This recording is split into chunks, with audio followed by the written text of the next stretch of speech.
Hello and welcome to another exciting edition of the Webhead Legion podcast.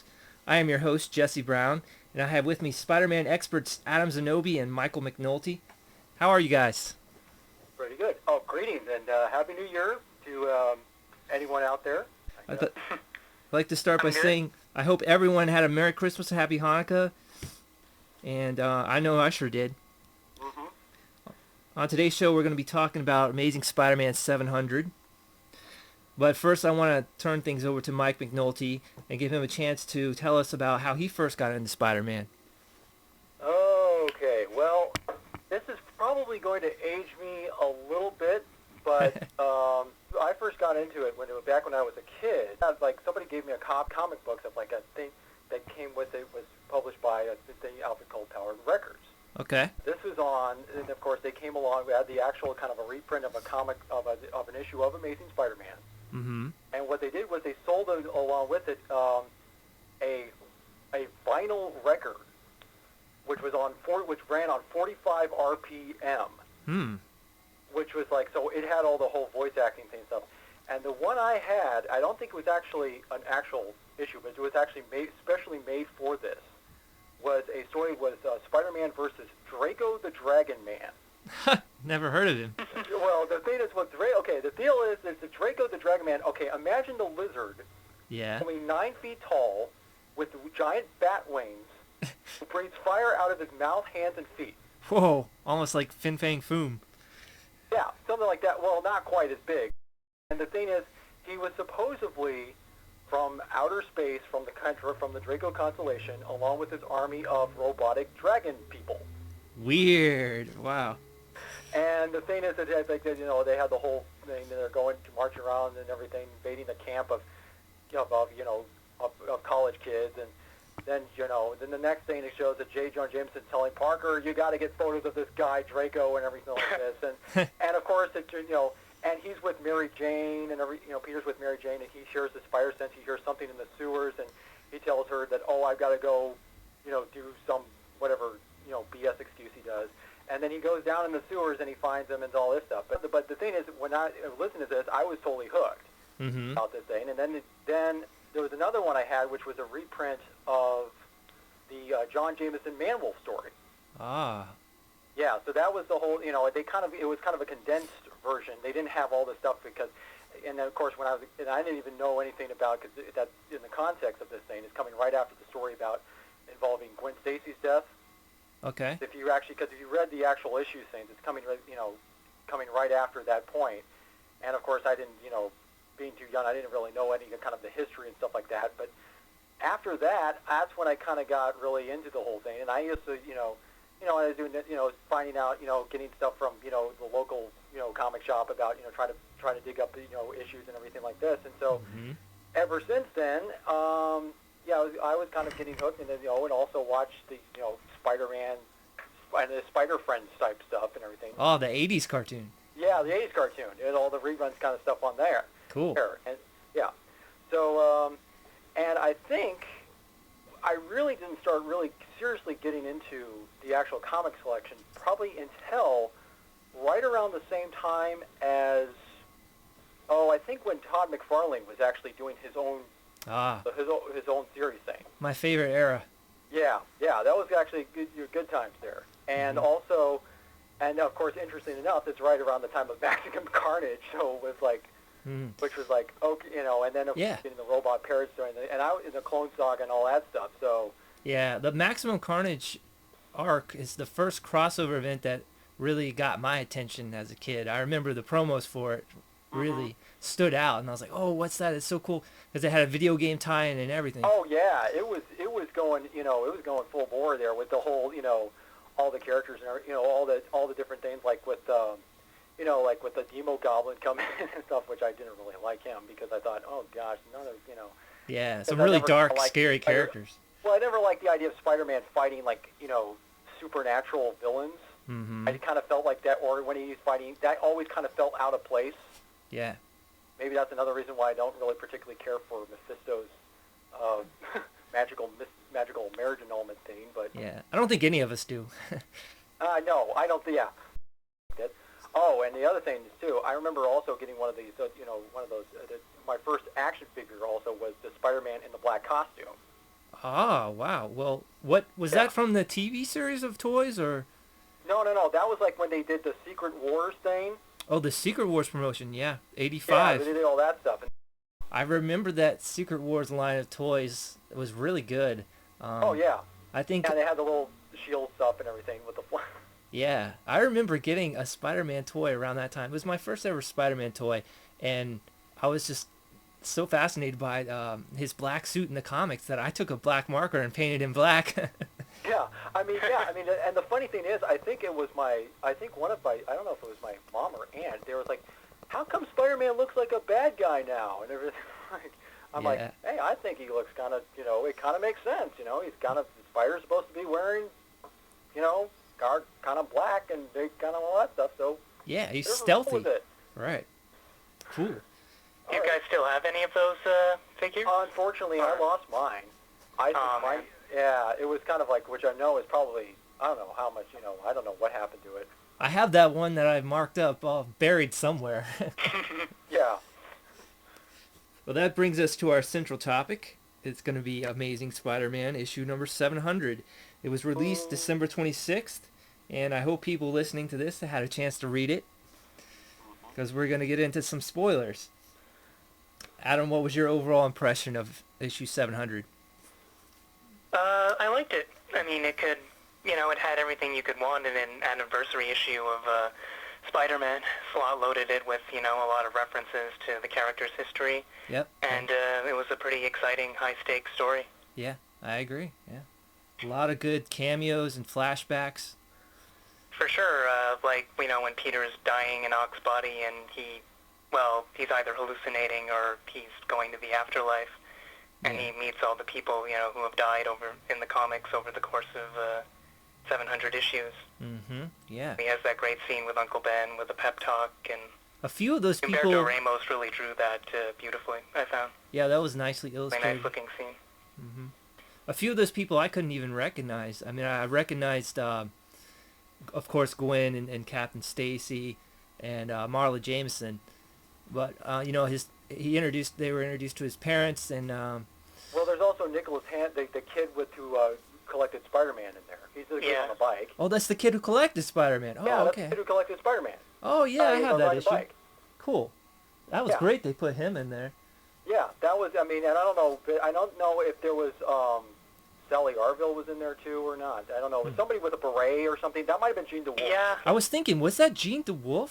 Yeah, I think I so. think it's Jean DeWolf. Yeah, Jean DeWolf's the one usually wearing the beret kind of thing. I think that might have been her. I thought she was. they've got Nathan Lebinsky in there, too. Okay, I didn't. I saw him. Yeah, in the wheelchair. Please. Well, who's the? Oh, yeah, and I'm trying to figure out who the guy in the shadows was. The guy that wears in the background that's got the hat and the Good kind of question. can see you kind of can see him like he's hiding back behind in the trees or something like that. Good question. I don't know. who Oh, that yeah. was. Yeah, I don't know who that. I was like, I was trying to figure out who the heck's that supposed to be. Like, but there was that. And there was that guy Oleski. He kind of looked like the Kingpin.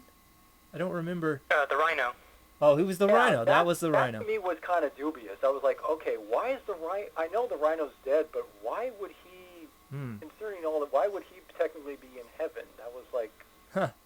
I was a little iffy on that. Shame on me for not recognizing the Rhino. Wow. Well, I think he's calling him Alexi and everything. Alexi, he's yeah. with And I guess his girlfriend or his wife. his wife. Yeah, his wife is there. So. Was that from the Flowers for Rhino? Good side of the Rhino. Yeah, that's the one from the Flowers for that Rhino. Joe Kelly one, which was Joe Kelly issue. I think was 617 and 625. Yeah. Yeah. Really Yeah, good which stuff. was really good, which were really good issues too. It was those Yeah, some of the best Brand New Day stories, I found. Those two. Yeah. How about that scene with Ben Parker? What a great speech, huh? Very emotional. Oh, yeah, for sure. I think you needed that in, what is, for the foreseeable future, the last issue of Amazing Spider-Man. You needed that one last chat with Uncle Ben. Yes, absolutely. As soon as he started talking to Uncle Ben, the spider suit magically appeared on him. Yeah. Before that, he was really nice touches by Ramos on that one. Mm-hmm. What were your thoughts on seeing his parents in there and what they said? His parents? Well, yeah. I mean, I wasn't surprised to see them there. They, they were heroes in their own right, too. So, it was a nice little moment they had. Yeah, I'm really glad Slott included them. Even though they were, they didn't go over too well in the comics when they had their time in the spotlight. Well, yeah. It was a bit of a silly... Well, them being secret agents was a little out there, but it was a Stan Lee story, so... It was the 60s. You can... James Bond was in back then, but all you still don't. So, hey. Yeah, and we won't talk about what they did with them in the 90s. We won't mention that. So, Mike, what did you think of the final battle between Doc Ock and Spider-Man? Oh boy, do I have issues with this comic. Mm-hmm. Here's the thing. I totally understand what Dan Slott was trying to do. Yeah. I mean, the whole thing about how, Peter, trying to redeem, Doc Ock and everything, that sometimes when being a hero is not necessarily, it's not always just about fighting the bad guys. It's also trying to learn how to forgive and to try to, kind of help teach how to, to be a better person and everything like this. Yeah. That all being said, I didn't think it really worked. Okay. Because the thing is, what happened there, it just felt like he gave up. Right? Like Peter gave up?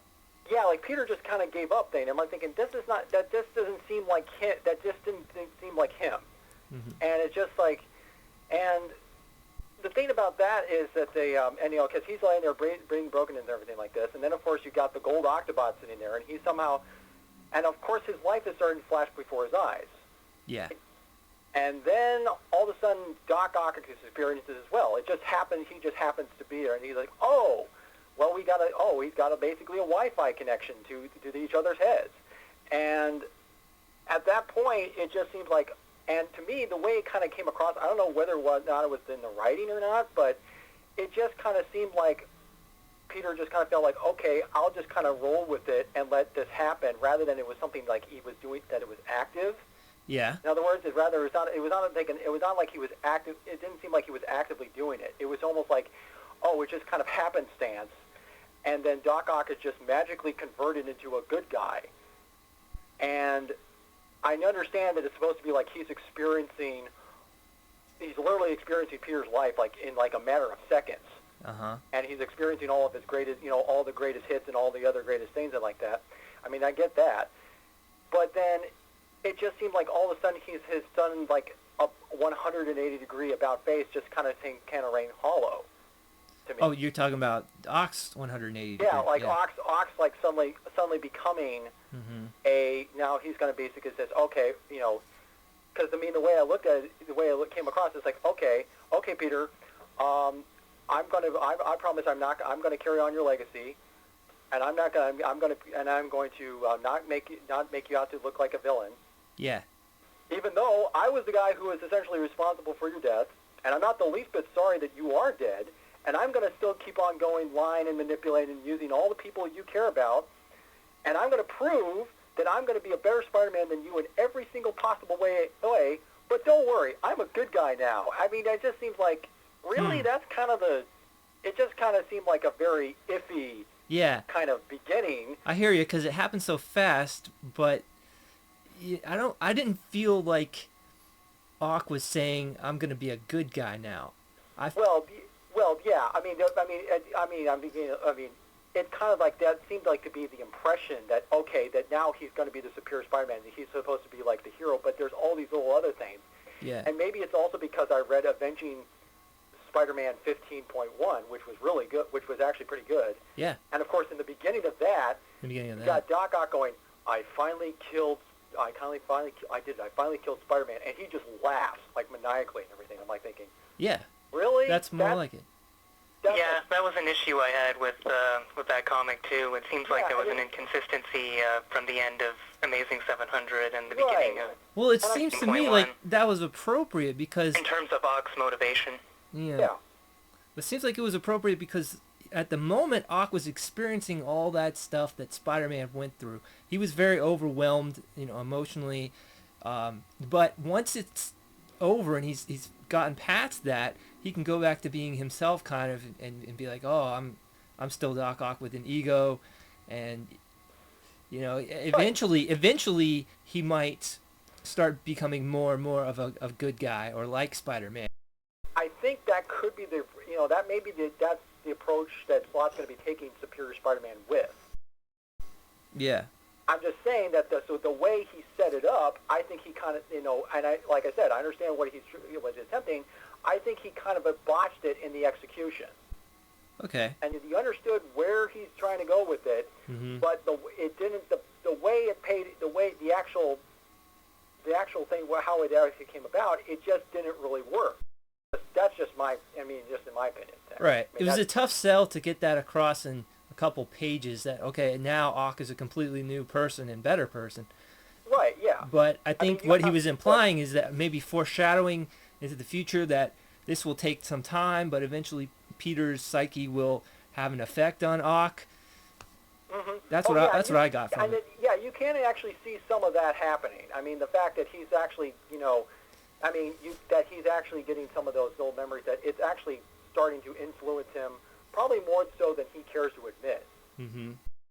And then maybe this is just me speculating here, but I'm kind of thinking what would happen is that, there's maybe at the end of Superior Spider-Man 1, maybe you get a moment where perhaps, Doc Ock all of a sudden he sees Peter, and then Peter goes, and he finds out that Peter is not really there. It's only something that Doc Ock can see and hear. It's basically something that's implanted in Doc Ock's head. Yeah. Kind of like if you had seen Farscape, or that neural clone called Harvey, named Harvey. And it's just like it's something that Peter put in there to kind of act as a kind of almost like Jiminy Cricket. And he goes, you didn't think I was, essentially telling Doc, you didn't think I was going to let you roam around on your own, did you? Yeah. That would be my guess, what could be the twist of, the kind of twist that could be coming up, that could happen. Yeah. Because, after all, Dan Slott did say that people were going to get angry at the end of this issue, which they are, and then in Superior Spider-Man, it's like, when you see that one, you go, oh, that would be my guess. Who knows, but who knows what it could be. But so, Adam, did the ending to 700 make you more or less interested in reading Spider-Man from here on? Oh, I'm excited for the Superior Spider-Man, actually. I read a few of the preview pages that Marvel provided for the first issue. Mm-hmm. Seems like it's going to be a really cool twist on the Spider-Man mythos, so... Yeah. So it's going to be neat to see Ock's take on things, and we've already gotten a taste of it in Avenging Spider-Man, but I'm really liking Ock's interaction with Peter's supporting cast. There's a great scene in Avenging Spider-Man 15.1 between Ock and what he calls O'Grady and Uatu. Fat Kid and what was it? Fat Hippie and Bald. Fat Hippie and, yeah. Oh, yeah, that was funny. Yeah, he goes, am I really fat? No. Oh. No. No, of course not. Yeah. No, I'm with you, Adam. I think it's an interesting new direction. I'm usually all for shakeups. I'm excited to see how things are going to play out between Ock and Peter's loved ones. It's going to be really an interesting ride, a fun ride, I think. Yeah, the only thing I kind of do wonder about is, okay, I know because, there's some talk about this already, about the Mary Jane angle. Right, yeah. Yeah, that to me, I think there's some, that's kind of getting into some very sketchy waters there, I think. Absolutely. I don't think they're going to take it. I know. I hope they don't either. Well, they like to push the envelope. Well, yeah. They like to push the envelope. We'll see.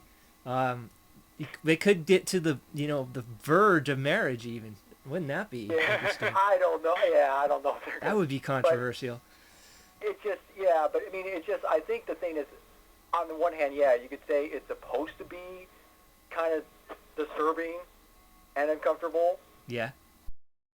It's just kind of that is just going to be looming in the back of people's mind when you're going into this thing. Like, how far are they going to take this? Yeah, exactly. And it doesn't bother me, but anyway. What were you going to say, Adam, about the whole angle?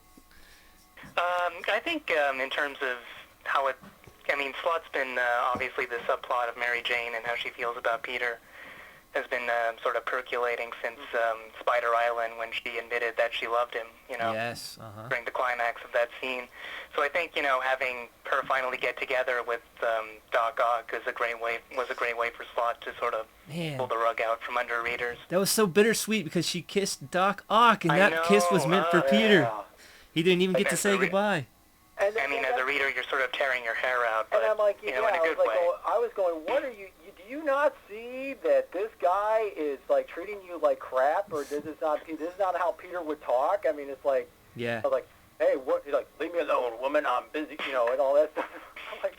I'm like, dude, I mean, you might as well just, just telling her, like, get me a sandwich or something, but I mean, gee. That brings up an interesting question. Who do you think will be the first person to realize that that's not really Peter Parker? Do you think it'll be Mary Jane? It's got to be Mary Jane. Yeah, I would say so too. I'm thinking it's going to be Carlie Cooper because remember, she was the one who was, Peter did tell her. Yeah, you're right. He told her. And so now she did that, and she's going to be thinking, okay, I'm thinking she's going to be going, wait a second. I remember when Doc Ock told me this thing, and then there's Peter, and now Spider-Man's acting like this, and it's like, wait a second, and so, but the way I think it could be play out, is that, let's say she tried to confront Doc Ock, and Doc Ock goes, okay, well, suppose that's what you're saying is true, what are you going to do about it? Because it's your word, he says, you have no evidence, it's your word against mine, and what if you, and if you think you can go ahead and tell Mary Jane, she's just going to accuse you of trying to steal away her man. Uh-huh. So she might know, but it kind of puts her in a bind, like she's kind of a reluctant aid to him. Mm-hmm. I think that could be where Slot could be going with that. Adam, do you have a take on that? Yeah. No, that's definitely a direction it could go in. Mm-hmm. Yeah. Was anyone surprised that Kurt Connors didn't play a part in the final? That was kind of weird. Yeah, the thing is, that was kind of like, let's recap what happened in the, No Turning Back, and just have Kurt Connors just say, by the way, just admit out of the blue, I'm not really the Lizard, I'm Kurt Connors kind of thing. I was surprised, maybe even a little disappointed that he didn't work Kurt Connors into the plot of the finale. I was expecting Kurt Connors to have something to do with it, but no big deal. He told Spider-Man the truth at the worst possible time, and he didn't even realize it was him. I mean, I don't know, I think having the Lizard involved would have just overcomplicated things. Yeah. It was already a pretty jam-packed yeah, he got everybody story in there. All the supporting cast, it was nice. Mm-hmm. Yeah, I was surprised to see Carlie again. That was a really intense standoff she had with Peter there. Well, what bothered me about that scene is that Peter didn't hang around to nurse her wound. He's responsible for her getting shot in the arm. I think that's because also because it's implying that the Doc Ock's memories are affecting him. Yeah. Because he keeps saying he starts even slipping into kind of the words that Doc Ock would use. Right, and that was a point of my review. What am I doing and all that stuff. Yeah. So I think that comes across. I think that definitely comes across. I mean, because just as Doc Ock is kind of being affected by Peter's memories, Peter was being affected by Doc Ock's. Oh, okay. So yeah, so that's why I wasn't sure about that, but I felt like I wasn't sure about that. That's what they were trying to imply, but because I was kind of annoyed that Peter was using Doc Ock's vocabulary and even insulting people. I think the idea was that it's supposed to be that he's kind of it's transforming. The memories are there, and it's kind of influencing him a little bit. Is that how you felt, Adam? Well, with regards to the Carlie scene, I mean, Peter did notice that it only got her arm. So, Yeah. He considers staying behind to help her, but let's not forget the clock is ticking. He's, Absolutely. he doesn't have very long to act out his plan. So as much as he hates it, I mean, I get him having to leave her behind. I mean, she was going to live, and taking the supervillains out of the picture was probably the smartest way to go, so that the authorities could help her. It was only a flesh wound anyway, so. Yeah, she survived. Yeah. She's a tough girl. Yeah. I'm interested to see how Slott keeps her around in the book, because she's less she was less important after Peter left her, after they broke up. So now he's got a reason to pull her back in and get that love triangle going again. Yeah, I thought what Mike said before was interesting. I think she's going to be a thorn in Ock's side, so to speak, with regards to her figuring out the truth. Yeah, definitely. Mike, do you think that perhaps the issue was too straightforward? Should there have been more surprises or developments? I think it's just mainly the execution of it. I think it was just the way that Slott handled it, and how it just seemed kind of like everything was, kind of put in Doc Ock's favor, like way too much, to the point where even certain characters, characters were doing things because kind of the plot said so. It was convenient for Ock at points, yeah. Yeah. I mean, there was a couple points where it seemed like, that Doc Ock doesn't just think he's a better Spider-Man, he actually is a better Spider-Man. I mean, that didn't quite sit well with me at times. Mm-hmm. But was that Dan Slott's intention, to kind of irk the readers that way? You wanted to poke them a little? Yeah, you can kind of say that it's definitely irksome. Yeah. And just trying to, intentionally. That's definitely the intent. Uh-huh. I mean, because the idea, of course, we want Peter to succeed. We want him to eventually defeat the bad guy. Yeah. And, the fact that he just utterly and completely failed, and, he's pretty much resigned at that point. I'm giving up being Spider-Man. When did Ock get the time to plate his skull with adamantium or whatever? That's the other thing. I was like, surprise! You just pulled that out of your. You just pulled that one out, didn't you? Just that was one hell of a trump card, I'll tell you. Yeah, it's just like, okay, yeah, maybe he's sitting in the. Maybe he did it when he was busy in the lab, and MJ came in, and he's MJ's trying to come in and says, "Hey, I'm busy, woman. I'm trying to build my carbonium adamantium plate thing in the back. Yeah. Leave me alone." Yes. Yeah, I mean, he has access to Horizon Labs and obviously his own equipment, so, And Avenging Spider-Man, he was talking about adamantium. Why didn't Peter ever make his shooters out of adamantium? So, yeah. Couldn't afford it. Yeah, but I'm just saying how Ock had that mindset of using adamantium. So, yeah, he could definitely get his hands on that. Mm-hmm. Well, and also his arms, I think, at one time were actually made of adamantium. Oh, that's interesting. I didn't know that. Yeah, they, at some point, I think they were destroyed, though, eventually, or something. I'm not sure. Yeah. I'll have to look that up at some point. Adam, do you think Otto's spite of Jameson will be a theme going forward? Otto's spite of Jameson? Well, you know how Jameson really lashed out at Otto and the 700, and I think that had an effect on him, where he decided... Oh, yeah. Yeah, he was going to do something about that. Will there be a feud between them, you think? Well, I mean, if you go to the near the end of the issue when when Ock clocks the Scorpion's jaw off, yeah, and you see that Jameson approves of this wholeheartedly, and what's funny is that, a Spider-Man who actually is a menace is a Spider-Man that Jameson can get behind, so I enjoyed the irony of that scene. I actually liked that angle, too. I thought that was actually kind of a nice little twist. I mean, he's like, here he is, he's like, rooting for him, and all of a sudden it's like, he doesn't realize this is the same guy he just called a loser and a failure in life just hours earlier.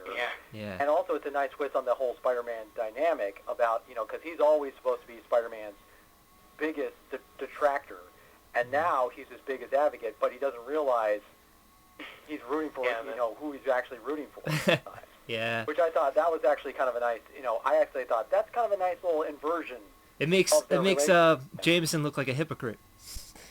Well, he always kind of, he always kind of has that thing. Yeah. And I do think, the solicits kind of imply that he's now the superior that Doc I don't know how we're going to call him. Spock, I guess? I guess that's the popular nickname now. Spock.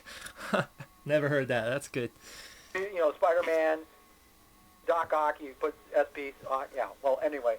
But, that the idea that he's going to be working with, that Jameson's going to be kind of working with Jameson or something like that. Kind of like a Commissioner Gordon type thing. Working with Jameson. Wow, that's interesting. interesting. With Jameson. The idea that, because Jameson's like thinking, oh, well, this is Superior Spider-Man's my guy and everything. Secretly, don't you think Otto would be planning revenge against Jameson? Like he really hates him? Well, he'd probably be thinking, oh gosh, I got to work with this clown and everything. But he's just probably would just be taking advantage of the opportunity and everything like this. Sure. So there was a whole bunch of hype and promotion for 700, and obviously it's a very landmark issue. 50 years of Spider-Man, so a bunch of attention. Having said that, how well did the issue actually sell? Okay, well, you asked me, I know you were going to ask me this. I actually have on here an article from Bloomberg Business Week on their lifestyle section, which is basically, they're talking, and mainly the article is about how different comic book companies, boost their sales. Right. Yes, the Amazing Spider-Man 700 has sold something like 250,000 copies in print alone. Okay. So that's like, 500,000, 250,000 copies there. And pretty just good. to kind of put that in, and that's just print. And digital-wise, they haven't quite, the digital orders aren't in yet.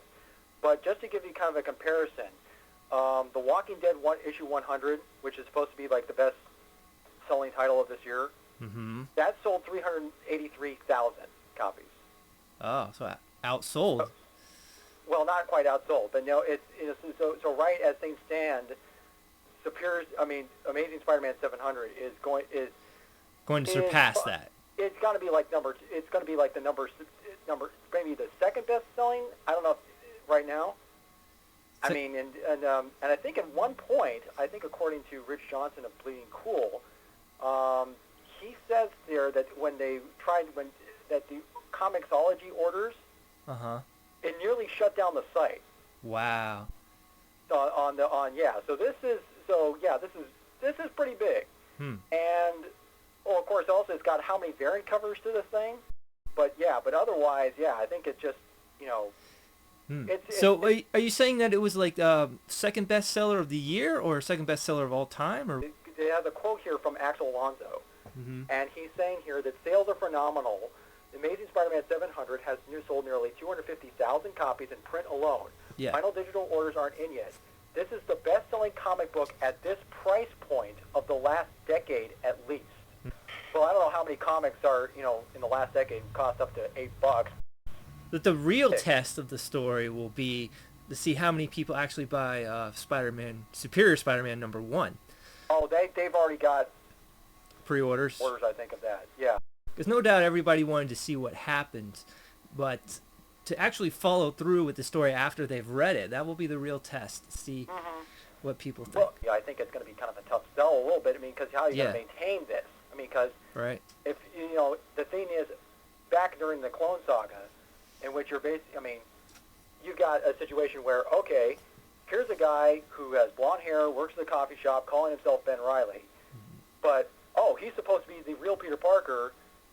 But the Peter Parker you always thought you knew was actually a clone, and he's off in Portland and all that other stuff. And that's here you've got a situation with Superior. It's like, okay, here's a guy who looks like Peter, who everyone addresses as Peter, who has the same memories as Peter, but it's actually Doc Ock.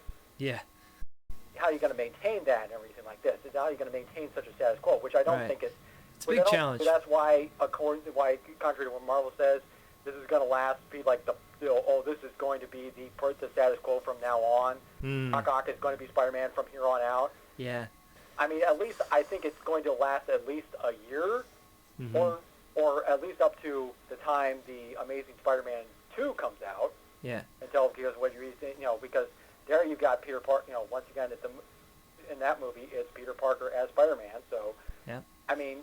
So you can kind of see how Marvel could time this, just in time for Peter to make his triumphant return. Absolutely. But in the meantime, I do think we're probably going to get a good year at least. Well, it's going to be a big challenge for Slott to keep fans interested. Not only keep fans interested, but give them enough hope to continue reading and want to continue reading. They, even though as outraged as the fans were during the Clone Saga, you have to admit that it was a success because the sales were up. Sales were high at that point. Oh, yeah. There you've got a situation in which, who's this guy? People were kind of curious about what the mystery is. It's like, okay, who is the clone? Who is the clone? Who is the original? Everything. And I think where things started to slide is once Ben Reilly kind of replaced Peter Parker as Spider-Man. Yeah. I mean, when they had that revelation. Yeah, I don't know if you guys read the site, The Life of Reilly. Yes, I've read that thoroughly. Yeah, and I think they're talking to the then editor Glenn Greenberg, and he said the biggest problem that they had was even though they were successful at getting Ben Reilly to quote unquote reclaim the mantle of Spider-Man, they didn't have any real way of trying to have him reclaim the mantle of Peter Parker. Ah, yes, good point. Because what happened? Because they couldn't do that, they couldn't have Ben Reilly interact with the classic supporting class like they wanted him to. Yeah, I think this run of Superior Spider-Man is going to be constantly compared to the Clone Saga. Oh yeah, well, yeah. I mean, because because you are dealing with the substitute type thing. Because you're into very different territory. You're in different territory here. Yeah, well, it could go longer or shorter depending on fan reaction and sales, of course. And I mean, and then the thing is also you can kind of tell that Slott is very enthusiastic about writing Doc Ock as this idea of Doc Ock basically trying to write him as a good guy here or a potential good guy, and all the weird ramifications that could involve and how that's going to affect all the other cast members and how that's and how he's going to handle the other villains and everything, like especially like his former Sinister Six allies. Yes, who's going to be the new leader of the Sinister Six? I think it could be the Vulture. Hmm. That's kind of, to me, make kind of sense, like, because, kind of maybe they can play off an idea that Adrian Toomes and Otto Octavius, I mean, that they didn't really, they're the two senior guys, and I don't think they really got along. So you got to play on that rivalry there, so there's that. Mm-hmm. Yeah, I mean, in terms of comparing it to the Clone Saga, I mean, this certainly, I don't think, I think it's going to be easier to attract new readers to a Superior Spider-Man book. It's not quite as convoluted a concept as the Clone Saga was, It's basically just, this is Dr. Octopus, and he's in Spider-Man's body, right? Yeah. I mean, yeah, most people, and if you think about new readers, most people know who Dr. Octopus is. He's Spider-Man's greatest enemy. Mm-hmm. So the notion that he's, taken over Spider-Man's life, I think is something that's going to be really intrigue, people who maybe haven't read comic books before. And also freak them out a little bit, like, oh my god. Yeah, but that's good. That'll, they'll buy the book, I think. They'll try it out. Mm-hmm. Interesting. I mean, I don't think it's not about, how long this is going to last, because with comic books, changes like this never last forever. Oh, yeah. I mean, it's all cyclical. Peter will be back eventually. Oh, I think Slott has a story in mind that he wants to tell with Dr. Octopus's Spider-Man, and I think he does have this is just speculation on my part, but I'm sure he has a conclusion to it in mind, too. No, I agree. I think there's going to be a big turnaround where Peter's going to get this glorious return, and people are going to be so happy and overwhelmed that Peter's finally back. And yes, it'll be a great moment. The more interesting question is what happens to Doc Ock after, when he's not Spider-Man anymore. Does he become an anti-hero? Does he revert back to his old ways? Yes, good question. Does he become a vegetable? Or something like, because all his memory's gone or whatever. If Peter Parker is going to return, or if and when, the question, of course, is how would that happen? Like, how would you, how would that actually come about? Right. Well, that's the question that's going to be constantly in the back of readers' minds. Mm-hmm. But for Slott, he should do as much as he can to distract them from that and, just intrigue them in the story at hand. And the better he writes it, the more people will kind of forget about that. I think Slott is going to tease readers a lot with that, hey, is Peter coming back? Maybe, maybe not. He did it a lot with the Mary Jane subplot, too, will they or won't they get back together? Right. Really good at, playing with readers' expectations and then the thing, throwing some curveballs.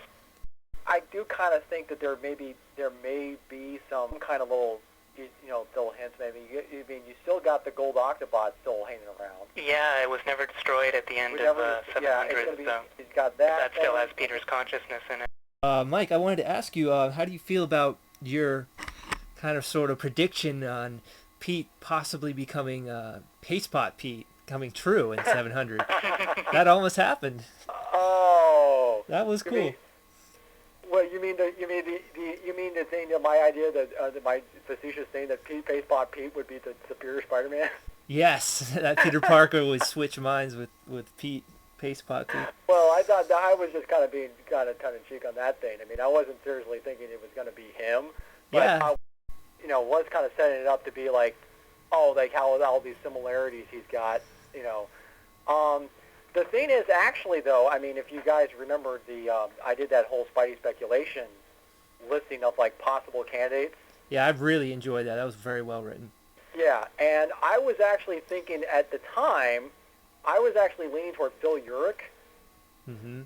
Because I thought, okay, because he's like the since he's an anti-Peter Parker, they could establish, but then the Hobgoblin story kind of killed that thing. Yeah. And I know I was also mentioned Harry Osborn in there. Harry was a favorite for a while, yeah, but then the whole thing started with the 299 Spidey, Miguel O'Hara. Miguel O'Hara, yeah. Which actually, which of course turns out, I think, and was a big old ruse, big old, red herring that Slott and. Was that an intentional red herring that he let slip on Twitter? Yeah, he admitted, I think if you listen to the Word Balloon podcast, he purposely admitted that he intentionally put that out there. Wow. And good then on put his out part. for 2 minutes to purposely throw readers off track. Wow, he's like an octopus mastermind. There you go. That's right. I mean, I like the octo lenses in the mouth. The eye stains and stuff, but in retrospect, that was a dead giveaway. Mm-hmm. Well, yeah, I mean, there was somebody who actually pointed that I actually did point that out. Yeah. I think on some other forums and everything like this. It's like, oh, that's the indication right there, and you're like, yeah. Really, you're kind of reaching it there, and it's like, oh, well, turns out it was a yeah, big old giveaway. Ock in Spider-Man's body was my original pick, and then I got off of that once the hype started with Miguel O'Hara. But then I came back to thinking, yeah, it's definitely going to be Ock in Spider-Man's body. Mm-hmm. But it was so much fun to speculate on who Spider-Man was going to be. For a while, I was almost sure it was going to be Kane. Oh, I thought that maybe Kane was going to be out of the picture because he's got his own, he's got the Scarlet Spider. Right, yeah. That's going to be interesting. It is going to be interesting to see how Kane reacts to this. Yeah, I mean, it's like, considering how he's also the guy, that Kane was the guy who actually killed Doc Ock beforehand. Yes, they have to do something with that. Yeah, we need a team up between those two. But yeah, that should be an interesting throwdown if things get to when they cross paths. One thread that I hope they pick up on. Scarlet Spider, so it's got to happen. Oh eventually. Yeah. A piece of continuity that I hope they really follow up on is that Ock was brought back to life by the Hand. Oh yeah. Who's running? And that's right. And Kingpin's running it now. So. Well, in terms of how it's significant to Ock, I mean, yeah, they resurrected him, but it's all in the past at this point. Yeah, there's just so many great possibilities now that Ock is Spider-Man. Well, on that note, I think we'll wrap things up, and this has been a very interesting edition of the Webhead Legion podcast. Okay. And I want to thank both of you for joining me. All right. To all the listeners, have a happy new year. And as always, remember, with great power comes great responsibility.